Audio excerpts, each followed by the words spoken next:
Good morning friends. सुबह के बजे हैं 6:30 और आज हम निकल रहे हैं लेह लद्दाख। जाएंगे साथ में हमारे विक्रम जी और Vivek ji. Geeta ji good morning. Good Radhe Radhe. Morning. Radhe Radhe. तो क्या तैयारी कर रही है आज? अभी दूध गर्म हो रहा है, भिंडी की सब्जी और पराठे बनाएंगे। तो भिंडी की सब्जी और मतलब बना के खाएंगे रास्ते में, अपन तो बना के यहीं से चल रहे हैं।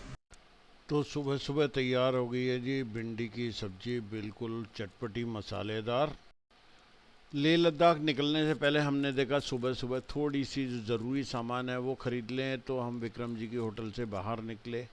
मार्केट में सुबह सुबह मार्केट नहीं खुला, अपन तो हमारे ज़रूरी सामान के लिए हमें मिल गया था। फ्रेंड्स, हमारी एक्चुअली उधमपुर के बाद की 3 दिन की क्लिप्स हमारे लैपटॉप में कहाँ पे इधर उधर हो गई है वो हमें मिल नहीं रही है, और मैं बहुत ज़्यादा जानता भी नहीं हूँ। तो अब चलिए जैसा भी है, शायद आज से लेह लद्दाख का ट्रिप स्टार्ट हो रहा है, तो वो क्लिप्स मैं कोशिश करूँगा संभाल के रखूँ। और देखिए यहाँ पे भी मोदी जी के कतरे वाला आता। डल लेक पे हम शिकारे पे एक बार राउंड लगाएंगे, उसके बाद हम चल देंगे सोनमार्ग के लिए। विवेक जी की गाड़ी बाहर से साफ, मैंने गाड़ी स्टार्ट करके रख दी है। अवनी साइकिलिंग कर रही है। गाड़ियाँ तैयार है जाने के लिए।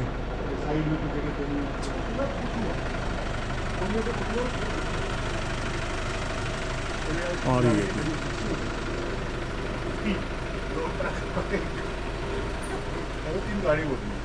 तो ये तो जी अब हमें कह रहे हैं कि आगे दोनों बुड्ढों को घूमने घामने के लिए आगे के लिए। सर हम चाहते हैं कि आप थोड़ा एंजॉय करो जीवन में, भाभी के साथ जाओ, मी टाइम आप नौका विहार करो। तो ये तय हुआ कि हम निकल रहे हैं आगे डल लेक का राउंड लेते हुए, और हम विक्रम जी और विवेक जी से मिलेंगे सोनमर्ग में। तो चलिए, तो हमारी रवानगी हुई जी विक्रम होटल से, जो लाल चौक के पास है। इन 3 दिनों में विक्रम जी ने हमारा बहुत ध्यान रखा, हमें गाड़ी में भी नहीं सोने दिया। उन्होंने कहा नहीं, आप मेरे यहाँ पे हो तो होटल के रूम्स में ही रुकोगे। So thank you Vikram ji. सुबह सुबह श्रीनगर की रोड पे भीड़ भी नहीं थी और हम निकल गए डल लेक की तरफ, जहाँ पे रात को हम आए थे और हमने शिकारे को राइड करी थी। तो हम पहुँच गए डल लेक पे। डल लेक जैसे ही शुरू हुई, यहाँ पे अभी टूरिस्ट सीज़न नहीं होता, एक्चुअली छुट्टियाँ भी नहीं हैं और ना स्नो है ना कोई बहुत ज़्यादा गर्मी है, तो अभी टूरिस्ट कम होते हैं। तो यहाँ पे शिकारे वाले, हाउस बोट वाले हमें आवाज़ लगाने लगे। शिकारे पे राइड कर ली थी और लोटस लेक और गोल्डन लेक वो सारी हमने कवर कर ली थी। तो ऐसे धीरे धीरे आगे बढ़ते रहे, रोड से ही हम जो देखते रहे, क्योंकि रात को हमने देख लिया था सारा। तो अब धीरे धीरे जो हाउस बोट वाला इलाका वो पीछे रह गया था। आउटर साइड, जो डल लेक के आउटर साइड पे जिधर से हमें सोनमर्ग जाना था, वो इलाका आ गया था। यहाँ पे फाउंटेन वगैरह और बड़ी अच्छी, देखिए मतलब सामने पहाड़ियाँ दिख रही थी, बादल थे, तो व्यू अच्छे होते जा रहे थे। और इस प्राकृतिक सौंदर्य को देखते हुए हम ले रहे थे म्यूज़िक का आनंद।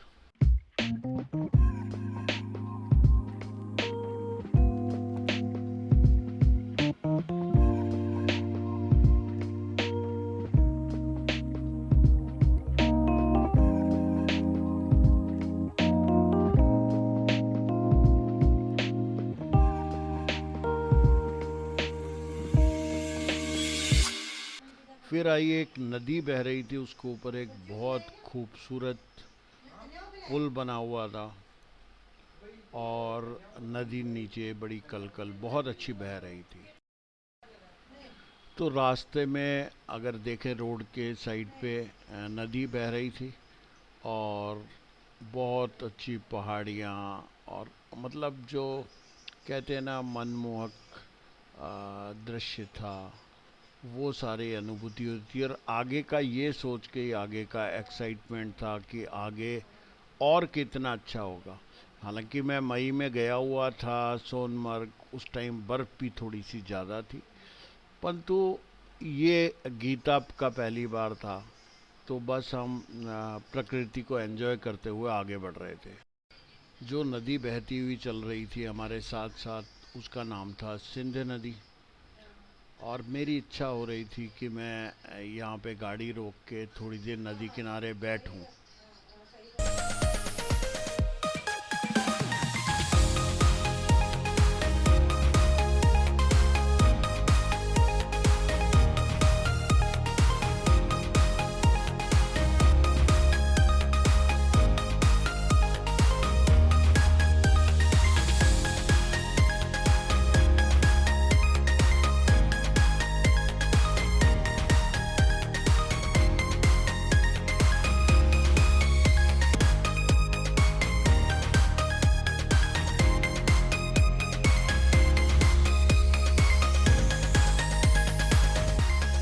सोनमर्ग से 8-10 किलोमीटर पहले जो वैली होती पड़ती है, वो उसका रास्ता आ गया था और हम उस रास्ते को बहुत एंजॉय कर रहे थे।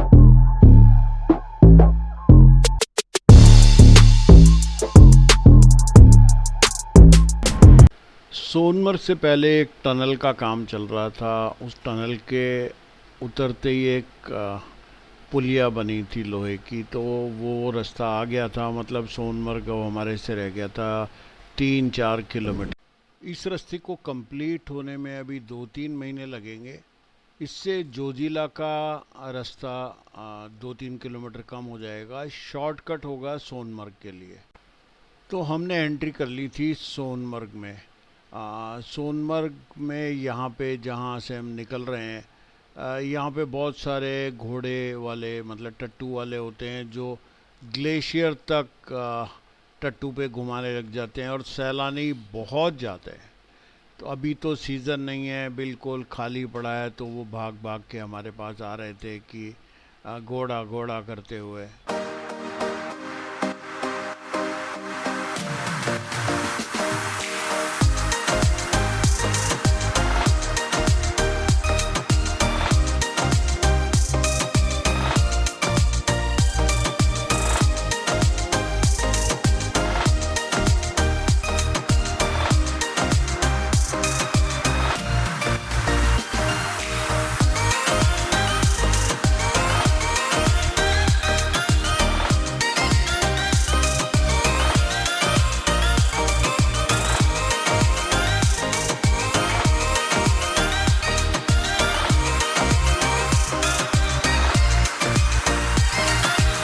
अभी देखिए सोनमर्ग पड़ा है खाली, और जब मई में आए थे तो यहाँ पे पैर रखने की जगह नहीं।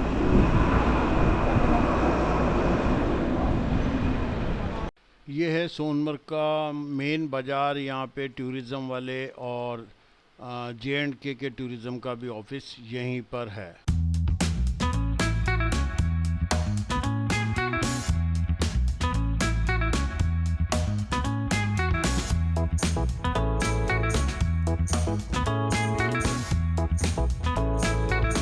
तो गीता उतर गई है जी पानी में। अब कब निकलेगी ये अभी हमें नहीं पता भाई, क्योंकि गीता की आदत हम जानते हैं।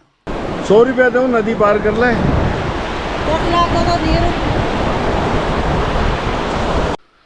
अभी थोड़ी देर पहले विवेक जी और विक्रम जी से बात हुई, तो वो निकल तो चुके हैं, परंतु वो रास्ते में कहीं रिवर साइड पे या कहीं पे रुक गए हैं खाना खाने।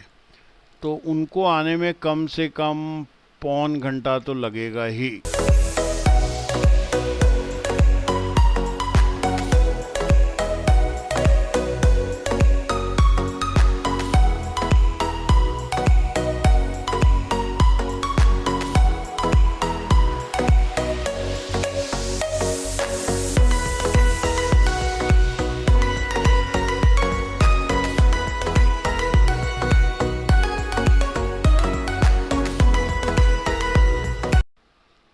ऊपर तेज हवा थी और धूप भी तेज थी, तो हमने लगा दी इस पुलिया के नीचे, इसके ऊपर से ही जो सोनमर्ग क्रॉस करके लेह लद्दाख के लिए जाते हैं, जो जोजिला पास जहाँ पे आज हम चढ़ेंगे उसका रास्ता यहीं से है।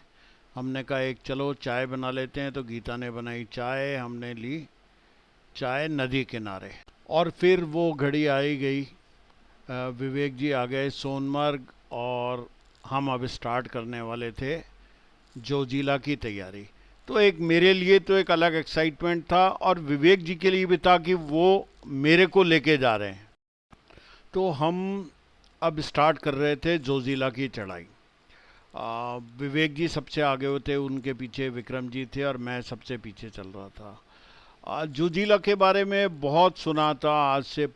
जब रोड बहुत ख़राब होती थी तो यहाँ पे डिफेंस की गाड़ी, सेना की गाड़ियाँ ही चलती थी, और ये सुनते थे कि वहाँ पे बहुत सारी गाड़ियाँ पलटी भी हैं। तो चलो जो भी होगा देखा जाएगा। हम निकल गए और धीरे धीरे आगे बढ़ रहे थे, और अभी तो मुझे कुछ भी ऐसा महसूस नहीं हुआ क्योंकि रोड अच्छा था। तो यहाँ आने के बाद पता लगा कि जब सोनमर्ग पार करके और इस रोड पे आते हैं तो यहाँ पे भी यूथ हॉस्टल है। फ्रेंड्स, यूथ हॉस्टल में रुकने की व्यवस्था जो बहुत अच्छी होती है, और मैं यूथ हॉस्टल का लाइफ मेंबर हूँ, बट कभी अभी यूज़ नहीं करता हूँ यूथ हॉस्टल्स को।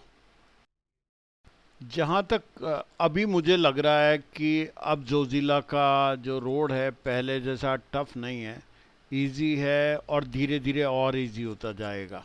तो गडकरी जी यहाँ बिल्कुल अच्छा कर रहे हैं। देखिए उधर से वो आगे की तरफ है ना, आपको शायद दिखाई दे रहा होगा, जोजिला के लिए टनल बन रही है, वो प्रोजेक्ट अभी चालू है। तो आने वाले टाइम में जोजिला का क्रेज़ ख़त्म हो जाएगा, क्योंकि टनल बन जाएगी तो बहुत इजी हो जाएगा लेह का रास्ता। जो शुरू में पास पड़ता है सबसे पहले, वो टफ जोजिला पास ही होता था, और पहले यहाँ की रोड बहुत ख़राब होती थी। अभी स्टार्टिंग में तो हमें रोड अच्छी ही लग रही है, और अभी कहीं ऐसा लग नहीं रहा है कि यार जोजिला कुछ जो हुआ था जोजिला के नाम का, वो मुझे कहीं नहीं लग रहा है। क्यों आना पसंद करते हैं ओवरलैंडिंग में बाइकर्स लेह लद्दाख? शायद यहाँ की रोड्स और जो ऊंचे ऊंचे पासेज हैं, पहाड़ियाँ हैं, वैलीज़ हैं, दोनों तरफ पहाड़, बीच में से रोडें निकली हुई है, उसी का थ्रिल है।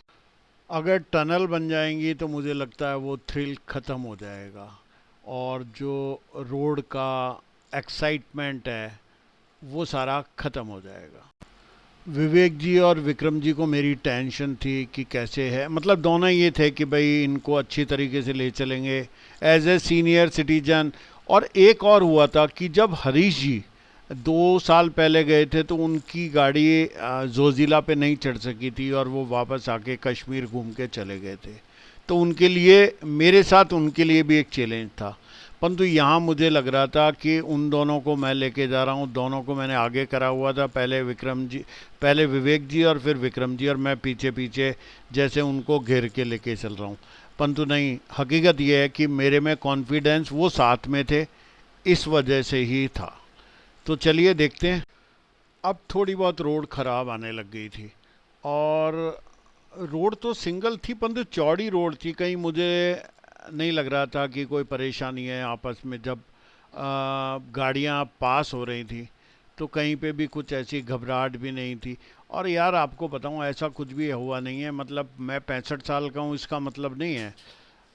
इजी चलते हैं तो कहीं कोई परेशानी नहीं है हेयर पिन बैंड में, या तब चढ़ाई चढ़ते हैं तो सेकंड थर्ड में लेना होता है। तो जोजिला या लेह लद्दाख में मुझे नहीं लगता कि अब मुझे कोई परेशानी आने वाली है। गीता को भी मेरी ड्राइविंग पे भरोसा था, तो उसको भी कोई डर नहीं लग रहा था। अब जोजिला का हवा हमारे दिमाग से निकल गया था। अब हम जो नज़ारों के आनंद ले रहे थे, बट यार यहाँ पे नज़ारे क्या, धीरे धीरे बंजर पहाड़ियाँ, और कुछ नहीं। बस ये ज़रूर था कि एक इच्छा ये थी कि अब एक बार सर्दियों में आऊँ, स्नो पीक्स के बीच में से गाड़ियाँ चलाऊँ, ये थोड़ी सी दिमाग में थी। और तो कहीं कुछ कोई घबराहट हो, कुछ हो, वो बिल्कुल महसूस नहीं हो रहा था। और मुझे लगता है सब जने जोजिला आराम से कर सकते हैं, लेह लद्दाख भी जा सकते हैं। और यार एक बात बताऊं कि सच है कि मुझे तब कर्नाटक में कुर्ग से थल कावेरी, जहाँ कावेरी का उद्गम स्थल गया था, वहाँ की रोड ज़्यादा छोटी थी। यहाँ बस ऊंचाई ज़्यादा है, बट ऐसा कोई बहुत ज़्यादा एक्साइटमेंट नहीं लगा। मुझे लग रहा है कि अब लेह लद्दाख का बुखार मेरे दिमाग से उतर जाएगा। हालांकि एक दिमाग में रहेगा स्पीति एक बार कवर करूं, लेह खारदुंगला भी नहीं गया जाऊंगा इस बार, तो नेक्स्ट टाइम जाऊं। परंतु मुझे केरला और कर्नाटका जाना ज़्यादा अच्छा लगेगा बजाय लेह लद्दाख के। और यहाँ पे आने का मज़ा मुझे लगता है जब स्नोगिरी हो, मतलब आप अप्रैल मई में आते हो तब बर्फ़ पिघल, तब स्नो के बीच में से आपको ड्राइव करना मुझे लगता है ज़्यादा अच्छा लगेगा। और अभी तो कोई बहुत ज़्यादा नहीं है। अब देखिए थोड़ी सी रोड भी ख़राब होने मतलब काम चल रहा है तो थोड़ी सी रोड ऐसी आ गई है ख़राब सी। यहाँ पे रोड का काम चला है तो थोड़ी सी रोड काटी हुई भी है, थोड़ी सी लैंडस्लाइडिंग भी हुई होगी। तो इस तरीके से रोड का आनंद लेते हुए थोड़ी चढ़ाई थी, परंतु वो धीरे धीरे थी, तो ऐसा नहीं था। दो चार जो हेयर पिन बैंड थे वहाँ पे थोड़ी मुश्किल थी, बट ऐसा भी नहीं था। अगर ट्रैफिक ज़्यादा होता, चांस वाली बात है, विवेक जी बता रहे थे कि नहीं आज ट्रैफिक कम है, तो हो सकता है इस वजह से मुझे लग रहा हो कि बहुत इजी है। हम विवेक जी के पीछे चल रहे थे, तो जब विवेक जी कई बार सेकंड से फर्स्ट गियर में लेते थे तो हमें लगता था कि धुआं बहुत ज़्यादा छोड़ रही है। एक आध जगह जहाँ पे टर्न पे है वहाँ पे मुश्किल भी हुई, हम विवेक जी के पीछे चल रहे थे तो गाड़ी एकदम हमें रोकनी पड़ी। फिर फर्स्ट में था, परंतु कुछ ऐसा बहुत मुश्किल नहीं है। हम बस विवेक जी की गाड़ी को फॉलो कर रहे थे तो हमें थोड़ा सा आसानी भी थी।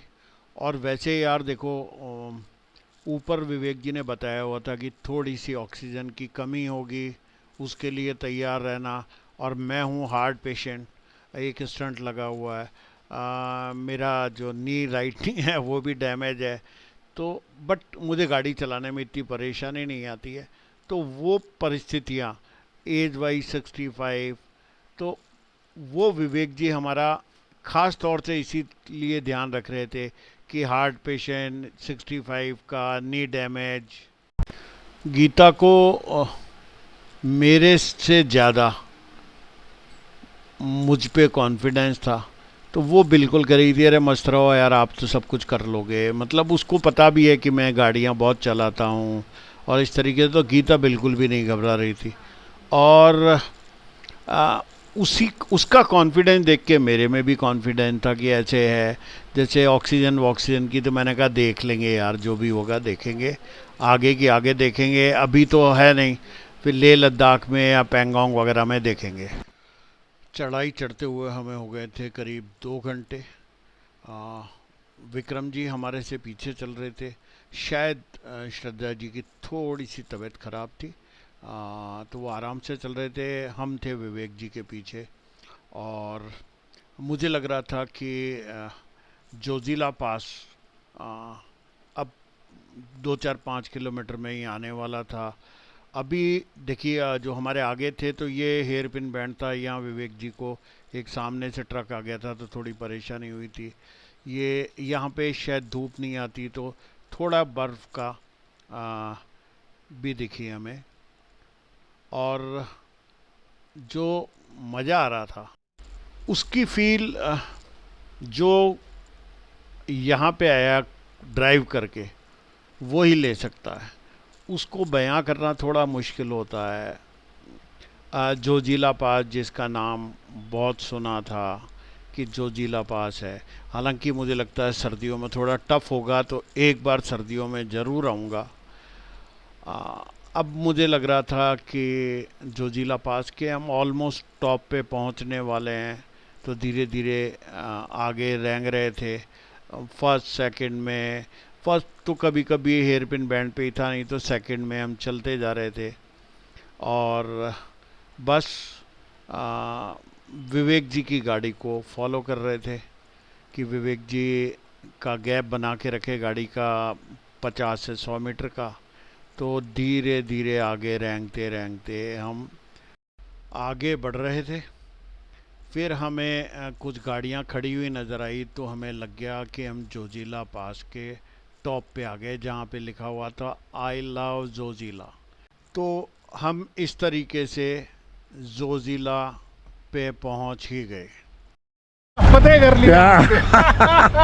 मतलब मुझे इतनी खुशी है मैं कर पाया, वो तो एक अलग विषय है, पर आपका हो गया। नहीं सर, मैं आपको बताऊं, अगर ऐसा ही ट्रैक है तो मैं बिल्कुल मतलब 0.01% भी नहीं घबराया हूँ। विवेक जी के चेहरे से ही लग रहा था कि वो कितने खुश हैं कि मैंने आराम से जोजिला चढ़ गया, और मुझसे ज़्यादा खुशी विवेक जी को हो रही थी। पूजा, हम जब सर एक्चुअली अगर ऐसा ही है ना, हाँ। तो मैं पूरा कर लूंगा। मैं 0.01% भी नहीं घबराया। ये तो स्टार्टिंग, अभी क्या बेटर हो गया पहले से, नहीं तो हाँ। बारिश होती है ना। बढ़िया। आइए, लो आओ एक फोटो खिंचा लेते हैं। जोजिला देखो हम कैसे कैसे कैसे कैसे कहाँ से आ रहे हैं बॉस, है ना। तो सर अनिल मेहता का में थोड़ा बहुत तो टैलेंट है। एक जगह आप जो फर्स्ट लिया था ना आपने, मैं बिल्कुल पीछे था, वो थोड़ा सा आप मुझे ऐसा, एक्चुअली क्या होता, गाड़ी में गैप बना के रख रहा हूँ ना, तो इसीलिए कर रहा था। गीता जी, विवेक जी को बता दो कोई घबराया मैं कुछ करा या नहीं, मतलब नॉर्मल था। आने वाले होते तो यहाँ पे। आइए आइए सर, वो कीजिए। ले एक वीडियो बना दे पहले तो। आ जा, ओन है ना? हाँ? सर आप भी तो आओगे उसमें। अरे कोई नहीं है सर जोजिला टॉप पे। तो विवेक जी ने बोल दिया कि अपन जोजिला टॉप पे आ गए। तो ये है, ये आसपास है, पर ये मतलब हाँ, तो मेरे को अभी तो 10 में से 8 नंबर तो दे ही दिए होंगे। बैठ बैठ बैठ बैठ बैठ।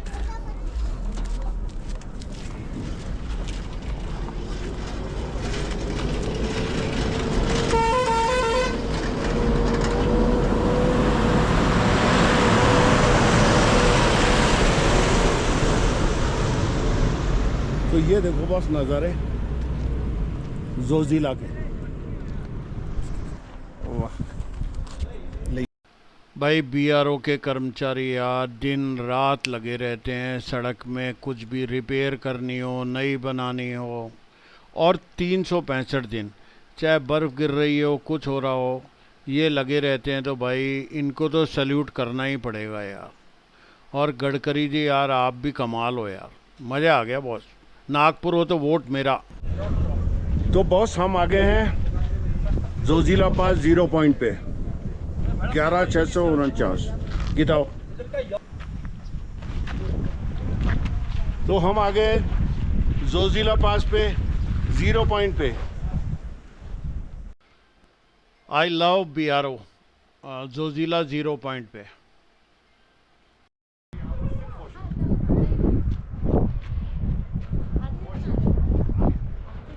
ये डिसाइड हुआ विवेक जी ने, विक्रम जी ने, कि यहाँ से 20-30 किलोमीटर और चलेंगे। क्यों सर? 30 किलोमीटर नहीं, 20-30 मिनट और चलेंगे। 20-30 मिनट। 30 किलोमीटर तो मतलब पहाड़। गीता जी ने खूब गर्मी लागती है ना, बागी माए ने गाड़ी में पाचे जरकी ना देख बा, ठंड के मारे कांप गई। तो नॉर्मली है, ठंड भी है, तो दोनों की जरके निकाल रही है। जोजिला पास 0 पॉइंट से हम निकले और करीब 4-5 किलोमीटर ही चले होंगे, तो हमें रात को रुकने वाला स्थान नज़र आया। विवेक जी यहाँ पे जगह तलाशने गए, और ये जोजिला 0 पॉइंट से करीब 3-4 किलोमीटर आगे ही है। प्राचीन शिव मंदिर आगे। ये हमारे रुकने के लिए हमें सेफ भी लग रहा है। यहाँ पे पानी वगैरह की फैसिलिटी, और अगर कुछ किसी की तबीयत ख़राब हो जाए तो मेडिकल फैसिलिटी भी अवेलेबल। तो यार कुछ भी कहो, विक्रम जी और विवेक जी ने मेरा ध्यान ऐसे रखा जैसे कोई पेरेंट्स का, बड़े भाई का ऐसे रखते हैं ना, और मुझे भी इनके रहते हुए डर नहीं लगा कि जो होगा तो ये हैं संभालने वाले, हालांकि होना जाना कुछ नहीं था, हूँ रफ टफ हूँ, बट एक कॉन्फिडेंस आ जाता है ना, तो विक्रम जी और विवेक जी की वजह। थोड़ा पेट दर्द हो रहा है। तो ये देखिए जी, विवेक जी की गाड़ी आ गई है। विक्रम जी ने यहाँ लगा दी, मेरे को देखो बुड्ढे को बच्चा समझ के बीच में डाल दें ये लोग। मैं तो बहुत विवेक जी और विक्रम जी, एक बात बताओ, बहुत ठंड बहुत लग रही है यहाँ। सर ठंड का हमारे पास तो इंतजाम है, आप बताओ आपके पास क्या है शाम का प्रोग्राम? कहीं कौन है साहब, एक बात बताओ, ये सब ठंडा मतलब इससे भी ज्यादा ठंडी मिलेगी हमें जगह? जिस तरह दिन बढ़ते जाएंगे ठंड भी बढ़ती जाएगी। ओके। और हवा आगे शायद इससे तेज भी मिल सकती है, हवा एयर वेलोसिटी। तो बॉस अंधेरा हो गया था और थकान भी हो गई थी। जोजिला चढ़ते चढ़ते डर नहीं लगा, कुछ और घबराहट नहीं थी, परंतु थकान तो हो ही गई थी क्योंकि शरीर पूरा हिल गया था। तो हमने लिए दूध कॉर्नफ्लेक्स और फिर चले गए सोने।